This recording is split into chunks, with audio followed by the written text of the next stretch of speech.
Good morning, AO Southwest. My name is Paul Vasallo, your Director of Leadership Development. Today, we've got an absolute pleasure. We've got the one and only David Carpenter joining us to tell you a little bit more about his life, his story, his journey to what we know as the success, everything that he's been able to achieve. But we're going to get down to the fine details of it all. We're going to talk about his upbringing. We're going to talk about the challenges, but also most importantly, what he's learned over the last couple of almost 3 years, right? Yeah, yep. And so with the podcast every single week, we want to make sure we talk about the hashtag takeaway Tuesday, hashtag nextgenleadership.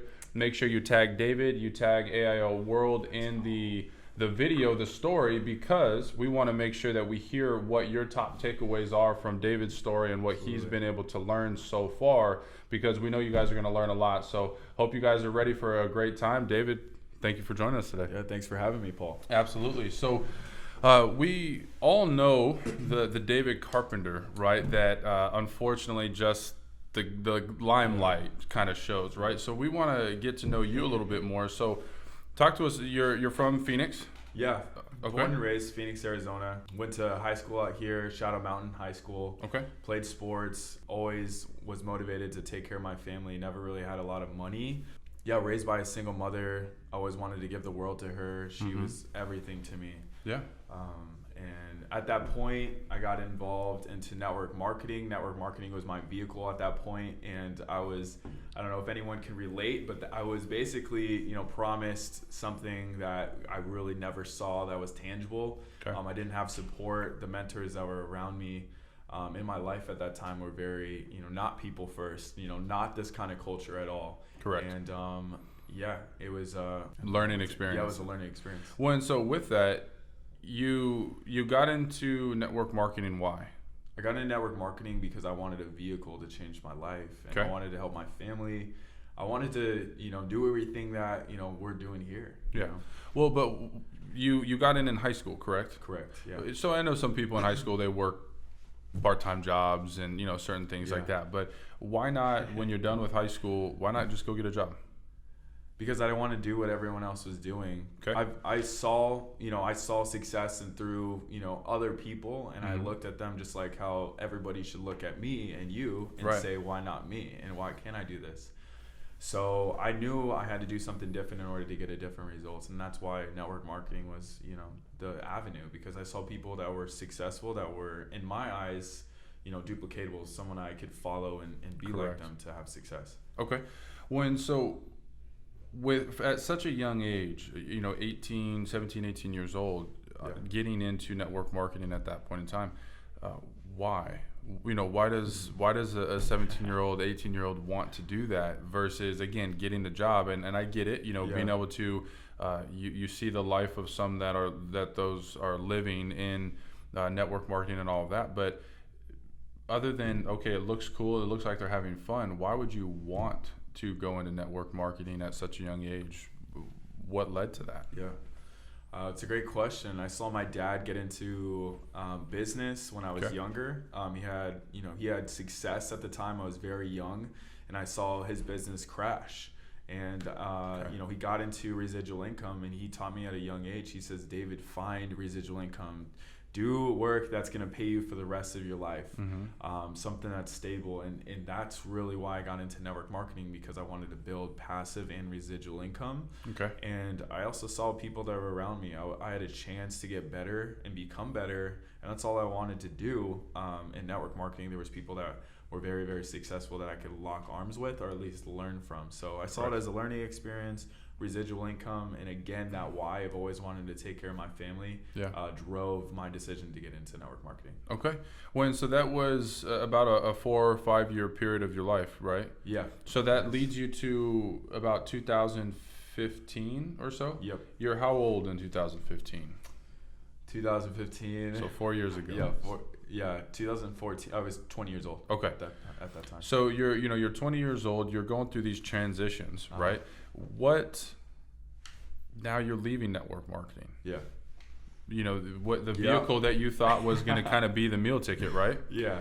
And now you're transitioning it out. Where was your head at? How were you navigating this time in this season of your life?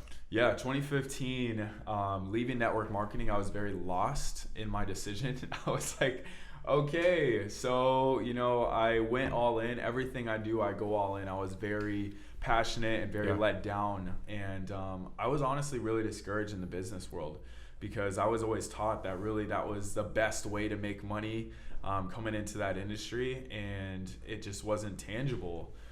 So I really had to face the reality that I don't know if I'm gonna. I was like, man, I don't know what to do now. Like, Correct. I was just kind of stuck. I always knew that I'm gonna eventually live my dreams. I always knew that I could find a vehicle.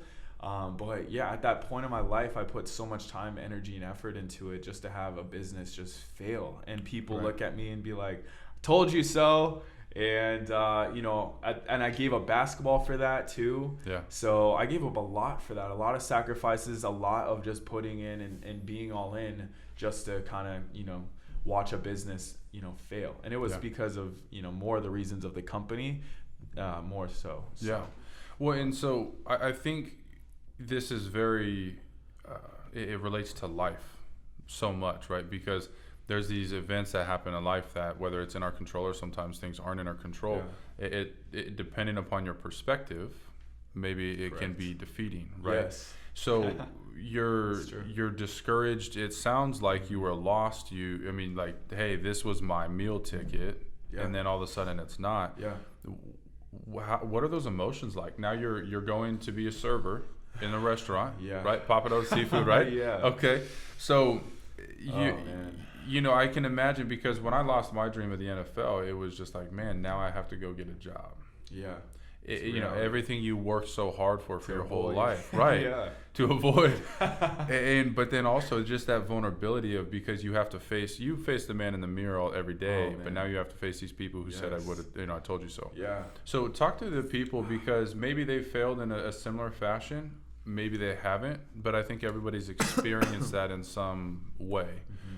Talk to them about when you made that decision, what was going through your head? Were you thinking about everybody who said it's not going to work, David? Because in network marketing, it's a lot of you're reaching out to people, you're talking to people. Mm-hmm. So were you thinking about those people who were right now, or were you just more discouraged about, man, why didn't this happen? Or where was your head at? Yeah, I just kind of took a step back from social media. I had to take a step back from a lot of things. Mm-hmm. And I just kind of, it was just a really humbling moment at that point. So from that point, I had to make a decision that, okay, I could either let this completely defeat me, or I can eventually find something that's going to be my breakthrough. Yeah. So although, again, I didn't know what I wanted to do, but I knew that I really wanted to be successful. So I knew serving was temporary. It was good money. I was going to save up enough money to kind of like get something going, and maybe invest, maybe get into real estate, maybe facet of the insurance industry. That I was just kind of going through the motions at that point, and like kind of praying and hoping, to God that I was going to find something again. I get the sense that your butt was always burning, right? You always knew you had this desire. And so often we feel like this is it. Yes. Right? Yeah. But then only to find out that, God's got a different plan. Exactly. Right? But what it comes out to, some doors close, some doors open, and it's for our good, right? Things don't happen to us, they happen for us. Yeah. And so with that, now I think perspective, you could probably take that approach, right? But when you're walking through that season and through that door that's closing, and now you're serving, what do you tell that person who's kind of going through that time in their life right now? They know that they're destined for something. Exactly. But it didn't happen the exact way they thought it would. Yeah. What do you tell that person? That's life, right? Honestly. It doesn't matter what happens. It matters really how you react to what happens. Okay. And I think that's the biggest lesson that's always happened to me is no matter how bad it got, it was always going to get better as long as I kept pressing. And life is all about persistency. And I think that was a big lesson that I've learned at a young age, that whatever you really want, you got to just keep fighting for it day in, day out. And you can't ever get discouraged no matter how many times you fall on your face. You got to be the type of person that's going to get up and fight back for the life that you really want. Yeah. No one's going to hand it to you. How do you lose if you don't quit? That you don't. Right. But it's so often in our darkest moments where it's just like there can't be any fight left. Yeah. But then if you were to fast forward to August 2019, you can look back and say, thank God. Yes. You didn't, right? Oh man. But now let's talk about that time, as a waiter, was there a moment of kind of settling in because you are who you hang out with? Completely. Right? Oh, so you have spent a 4 or 5 year time frame of your life surrounding yourself with people who are aspiring to be more and grow and all of these things, right? And not to say anybody in the restaurant industry, that's not what I'm saying at all, is not doing those things, but you tend to become who you surround yourself with. Was there ever a time where you kind of grew complacent on the self-improvement and started to kind of just go through the motions? Yeah, absolutely. I'm not gonna lie, there's times where I felt self-defeated. There's times where I, didn't really feel like I was good enough in certain parts of that, that short time. Yeah. And I was definitely fitting in a certain period of time because I was like, maybe this, that's what I had to do. And I always knew I was different and stuff like that, but I was really just trying to meet new friends because of the past that I had to kind of leave behind. And it was just a rough time in my life for sure. Well, and let's talk about 2016. I know that's not an easy year for you because just life, right? Life happened. But let's go through this because there's these seasons of life that really define us, and it depends on just how we allow it to, right? Because it could be either good or bad. Mm-hmm. It could always be the reason why not, or it could be the reason why. Exactly. And so you leave network marketing, you leave your way, but then now not only do you kind of feel defeated because your business quote unquote failed, correct, but now life hits. Yeah. So if you can walk people through 2016, what happened in David Carpenter's life at that point? Wow. So 2016 was probably one of the craziest years of my life. They actually keep getting crazier. Yeah. So, but that was a pivotal moment that I always can remember is that year because of how many challenges I had to overcome. Yeah. I heard this quote from my dad. He says, "You're either being overcame in life or you're overcoming." So you always are, you're always going to be fighting regardless. And even when things are great, you got to keep fighting for, making sure that things stay great, right? Correct. So 2016 came around. Let me just walk you guys through the reality of leading up to what is now. Yeah. At that point, I'm still serving tables. I can't afford my 2014 BMW that I got from the company because they said, hey, guess what? You're going to take over the payments. So I had to figure out a way to even get rid of that. I actually I got on this thing called Lease Trader. I had to lease out my car. Most people thought I literally lost it. So I had to go from the BMW to the Acura. And from that point, even while I'm trying to find, a different car, I remember being carless and my ex-girlfriend had to drive me around. Now, during that time, she breaks up with me. She leaves me for another person because of finances. And I remember my sister even telling me that, hey, this girl left you because this guy's doing pretty well for himself, and that's really what she's looking for. Sorry. Right, sorry, yeah. That's it. That's just, and I don't even blame her at that point. So really heartbroken.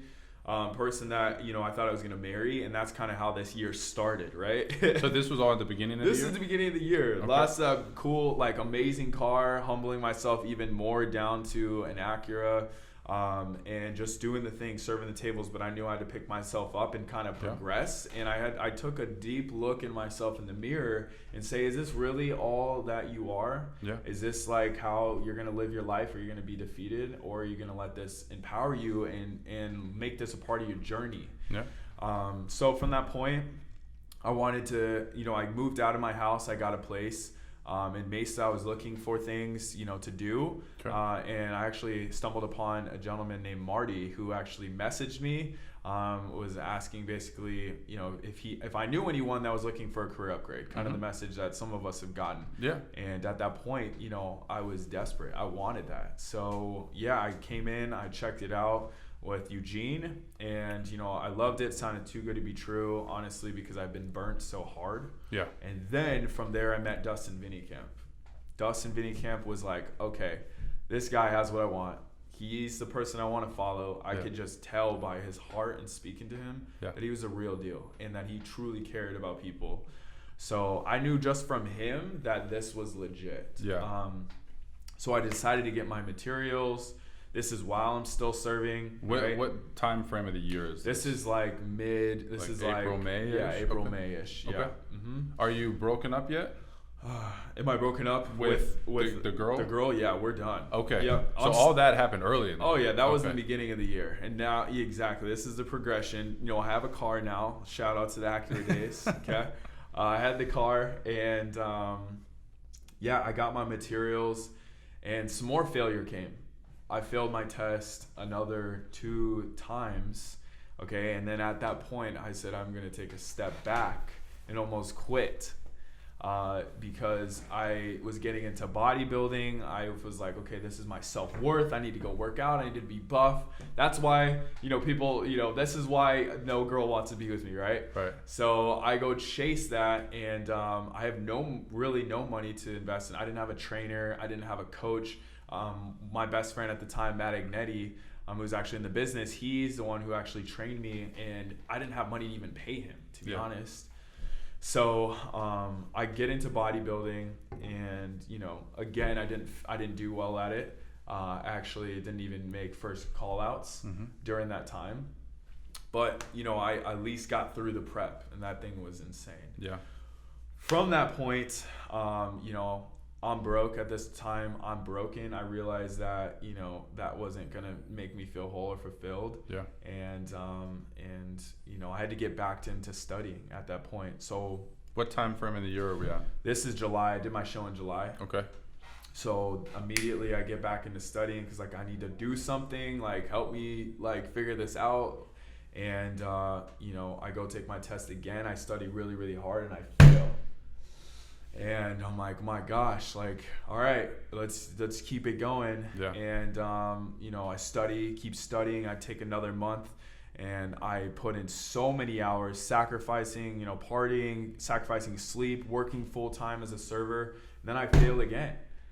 So you failed 4 times? I failed 4 times. And I remember being in my car, and this is probably November now, it's looking like. Okay. I remember using my credit cards, they're maxed out. I'm literally charging my credit cards to pay for the exam effects and the stuff, just to retake it. Yeah. And in the 4th time I failed, I remember crying in my car, calling Eugene. I'm like, yeah, I guess God doesn't want me to pass this test. And I'm bawling my eyes out. And I got a call that I can go basically have redemption, and there was a chance for me to take it again. So I went that route. During that time I set my test, and adversity in life hits me again. I was serving tables in November of 2016, and I get a call. I have 4 tables, and this is Saturday, I'm starting to get caught up on things. Yeah. And I get a call that I need to go to the hospital. My brother's in there. So I'm like, okay, this is really weird. All right, I'm gonna go down there. Ended up finding out that he was in the ICU, and the doctor came in and is like, your brother's probably not gonna make it. He died 2 times already. And Wow. That was a really emotional time in my life, because it was very unexpected, and that was my brother. Yeah. That was someone I grew up with and I loved and cared about. And I always remember him saying I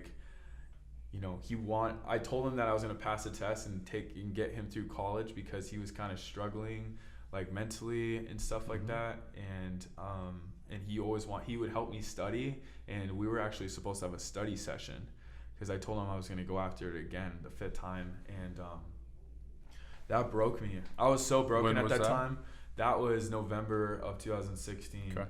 And again, I had to face the reality of okay, is this going to be an amazing story, or is this going to be the death of me? Yeah. And I decided that I was still going to take my test.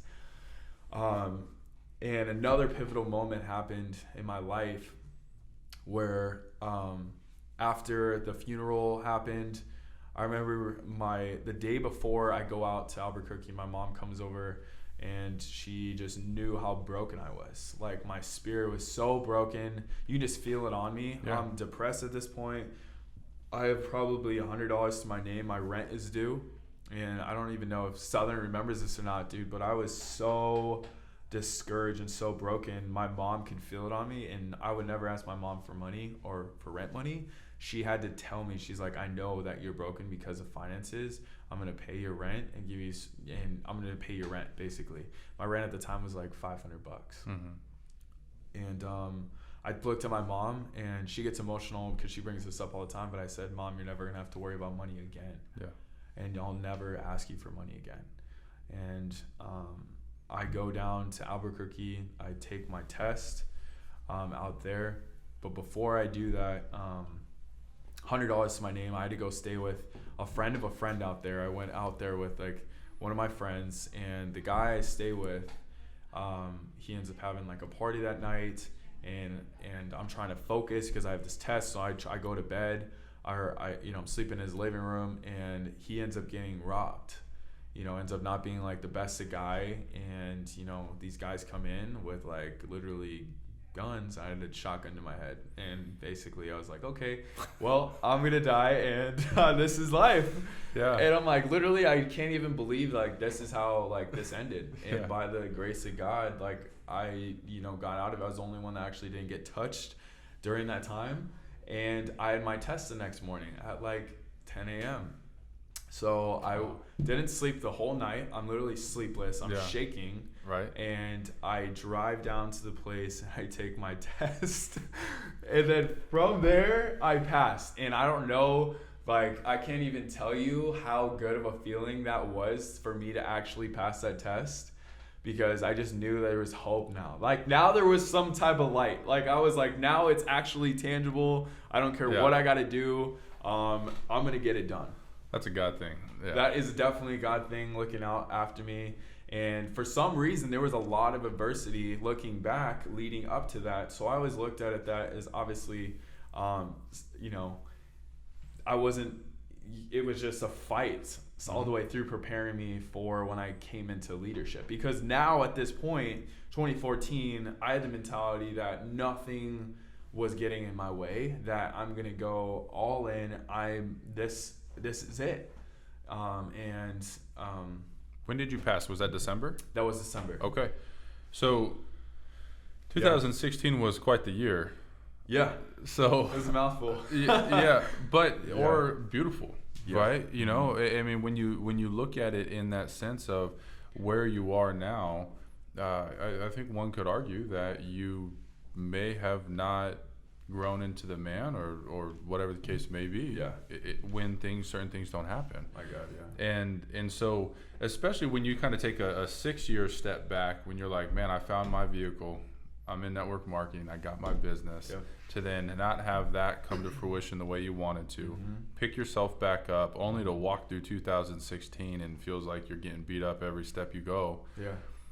But now you passed the test. Yeah.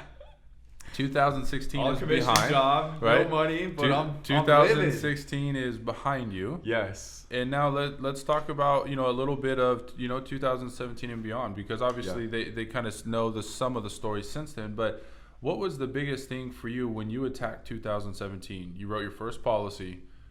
2016 is done. Yeah. What was your mindset like going into 17 and approaching that? I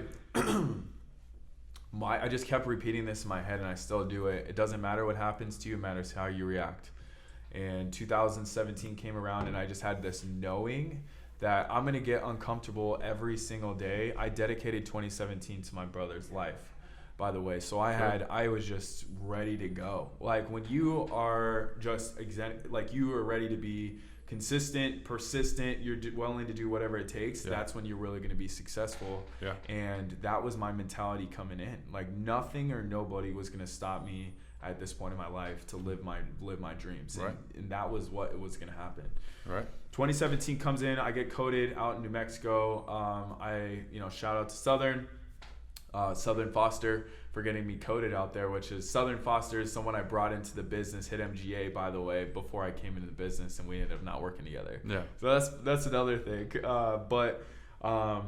That point, I get coded. I get some personal recruiting bonuses. I'm now catching up on some of my bills. February comes around. I spend all my money because I'm doing, I'm having fun, going and partying, not really working. And I'm now back to this point in my life, another pivotal moment where I had some of my friends passing the test that I was responsible to train for, and I was struggling in sales and I wasn't focused. Yeah. And I remember getting a text that was basically like, you're going to fail. From the person I was working with. It wasn't Southern, okay? It was someone else that I was working with. They're like, hey, good luck, you're gonna fail, I'm not gonna train these people. So I had people passing the test, and I had to take responsibility and ownership of my life in February, and I was like, okay, this is it. You make it or break it. Yeah. And at that point, I was like, I'm gonna go get extremely uncomfortable, and I'm gonna be people first and take these guys out and train them. That month we coded 8 people. As an agent, I coded 8 people, took them all out on the road. It was the first time I did a road trip by myself. And coded them all and ended up writing, I don't know, I think it was like maybe 6,000 net after coding everybody. Probably wrote close to like 9,000, which, before almost quitting, that was a lot. Right. And that was that was March of 2017. That was a breaking point. So 17 was the setup, 18 was kind of the explosion, right? Yeah. But during this time, so you're 24 years old now, so what, 22, 23 years old? Mm-hmm. You're making more money than you've ever made. Yeah. What were some of the challenges now that you're starting to have the success that you dreamt of? Yeah. What were some of the challenges that you ran into that it's not the challenge of like, the failure, the life, no. 2016. That was when really life this is the challenge on the other side of you got to make right decisions, right? Correct. And so what did you learn from 17, 18 of now the success, but maybe, pride and things of that nature? What were some of those lessons you took away in that sense? So my mom always taught me this, talent will get you there, character will keep you there. So 2018 came around and I'm not really focused. I felt like I made it. I had a big ego. I'm being real with you guys. I felt like I made it. I had a big ego. RGA, making hundreds of thousands dollars a year. And I was still a good person. I still had a great heart, but I lost the reasons why I was doing what I was doing. It became about me more than it became about my people. I got away from the vision and I was kind of just coasting. And at that point I stopped growing, honestly. In what sense? To the outside listener, does that mean taller? Does that mean... No, I stopped growing in terms of like working on my presentation. Okay. I let my ego come into place and I had, I didn't hit the field. I wasn't working on, the business in terms of like sharpening my skill to be able to develop other leaders. Gotcha. It was just, I was partying a lot, traveling a lot, just really trying to live my life. And there's nothing wrong with that. But you got to understand that, there's a time and a place, but when you're working, you need to be focused. Right. You need to be focused. And I didn't have that focus in 2018. It was more about relaxing and kind of just coasting at that point, meaning like not in the field, not doing double-digit referrals, getting away like half booty effort, and that's really why at that point, if you got to understand, man, that if you're not growing, you're dying. And even though I was rising up in 2018, as a lot of it started crashing down.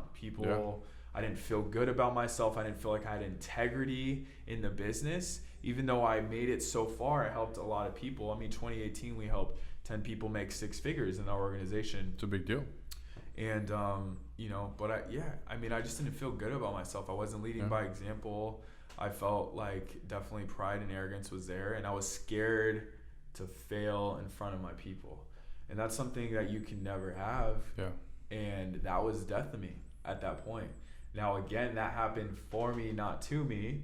And just being honest, a lot of people, left me. I would have left me at that point. Like, this guy thinks he's amazing. He's not really, in the field as much anymore. Granted, I still worked really hard in hiring and stuff like that, but when it came down to it, I was scared in the field, and people knew, and honestly, people knew that, just being real.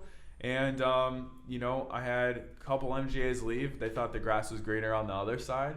And I was just hit with adversity again, humbled, quality stuff hit, just all in once. And that was, again, December of 2018. Yeah. Now I'm like, man, like what's going on? I thought I made it, Paul. Well, so let's talk about that part, right? Because right, you go from the meteoric rise to the challenges, but when did you realize because a lot of times people in life, they know they need to start making changes because they realize certain things are showing up right in their life, but they don't make the change yet because they don't have to, if that makes sense. No, it makes complete sense. When did you realize what was going on and you're like, maybe I should make some changes? Yeah. But then when did the moment finally happen of things have to change? Yeah. So yeah, that's a great question. December, again, right after that advisory council, we came together. So December 18th? December 18th. Yeah. I remember that. We came into the room, shout out to the advisory council, and we decided that we were going to be people first. That was something that we never really did. It was really about... It was a slogan. It was a slogan, right? Yeah. I mean, we always had good intentions. I'm not saying, of course. I'm always I'm kind of over-exaggerating on some of this stuff, but... we came together and we were like, we're actually going to be people first. It's not going to be a slogan. It's going to be who we are. We're going to take care of people. This is our company, and we're going to go change and get ourselves out of the situations that we put ourselves in. We all took responsibility. For sure. And that was a huge moment where I kind of looked around the room and I started saying like, oh gosh, man, like you got yourself here. These guys need a leader. We're at a point where you desperately need to step up. And this is like one of those moments. And again, I kept telling myself, it doesn't matter what happens. It matters how you react. And this is going to be happening for you. It's going to develop you as a leader. So that's when you're like, okay, I have to change. Yeah.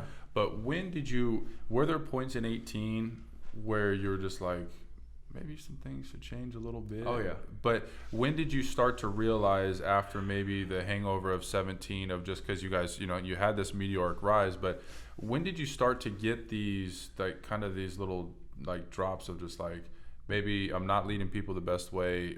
And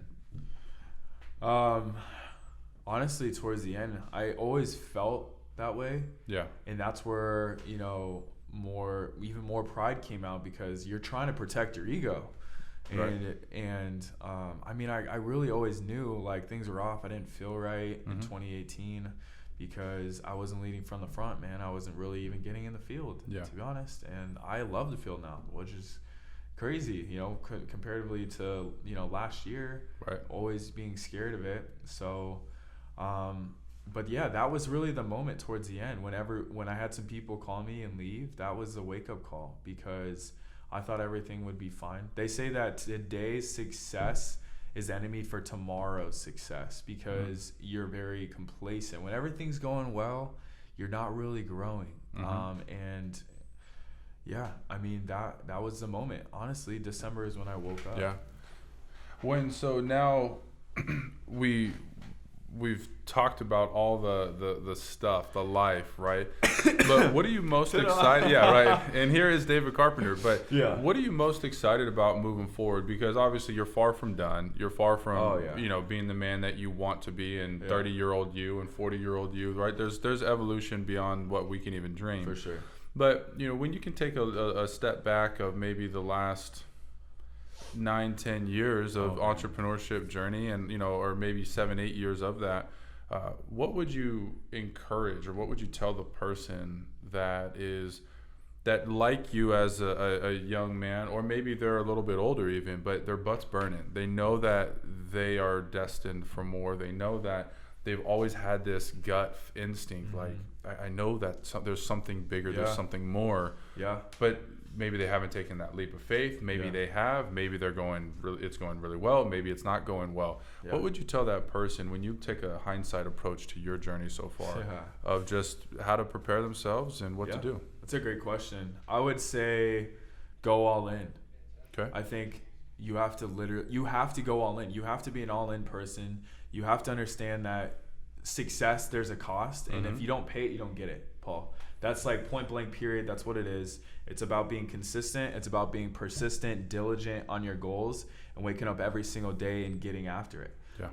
All these, all this fluff on Instagram and this and that, that's all great, but that's highlight reels. And the reason why they're there is because they went and woke up and did things they didn't necessarily want to do day in, day out because their goals were big enough. Correct. So I would tell them you need to get on a mission. You need to figure out your why and what you're doing. And you need to wake up and you need to get uncomfortable every freaking day. And you need to check yourself constantly on your ego and just keep your ego down, man, so you can learn. Don't be afraid to fail in front of people. Attack your fears and just get ready to freaking rock and roll. That's what I would tell them. And so what's the next chapter for Mr. David Carpenter look like? What's the next goal? What are you stepping into? My gosh. The next role is we want to take over the world. My goal for this year is 5 million net ALP for the organization. Personally, I want to hit President's Club, Founders Club, Gold Club. Okay. I want to end at, I will be the number one producer at the end of this year to date. That's what I'm going after. Okay. While running an organization, while doing this and that, because I always want to be the leader that is vulnerable and getting in the field and showing how it's done, just so I can teach other people. For sure. My God, it feels awesome to do that and be people first and not care about myself as much this year, and let just help people now. That's what it's really all about. What's the work that you're putting in behind the scenes? Because obviously when you're in the office, you're focused on either career meetings or hiring or whatever, right? You're in the field, you're focused on the families and protecting people. So, but that's all from like 9 to 9, right? Yeah. What are you doing outside of those hours that has really helped you sharpen your skill set and become a pro? Mastery is that 10,000 hour rule, right? And we see it with athletes, we see it with entertainers, and we're just mesmerized. But we don't think about when they're 7 years old and they picked up a basketball for the first time, right? So what are you doing behind the scenes that's allowing you to really have success out when you need to go get it done? I would say I was in the books, I was in the audios, I'm constantly listening to podcasts. I really don't listen to too much music unless it's honestly praise and worship now. And I'm constantly working on my mind. I'm doing coaching calls with Dustin. I'm listening to videos. I'm developing myself constantly and daily, so that I can teach. You can't teach what you don't know. And I think teaching also helps you learn more. So always I'm doing coaching calls for other people while I'm growing and while I'm getting coaching from Dustin. Rule number 1, always listen to your mentors. Rule number 2, if you don't know what to do, go back to rule number 1. Rule number 3, nothing else matters. Meaning, like, I don't want to screw this thing up. I'm always growing. I'm humble enough to know that I don't want to make any more big mistakes. So I'm constantly getting mentorship and fed by audios, books, and people that are way better than me, right? So that's my outside thing. And working out, I'm working on my mind, my body, my spirit every single day. And those are in relationships and connection and being more vulnerable with people, and again, still doing what got me here, which is getting uncomfortable every day. And chasing the things that kind of scare me. That's pretty much what I'm doing. Good. Well, it's not a coincidence you're where you're at, right? I mean, you've worked very hard for it. Now you've learned a lot, you've endured a lot, and just my biggest takeaways of what we've talked about today have been just about that persistent fight. You cannot lose when you continue to get up and keep fighting. Now, has your vision potentially changed from when you first became an entrepreneur? You can make an argument that it has.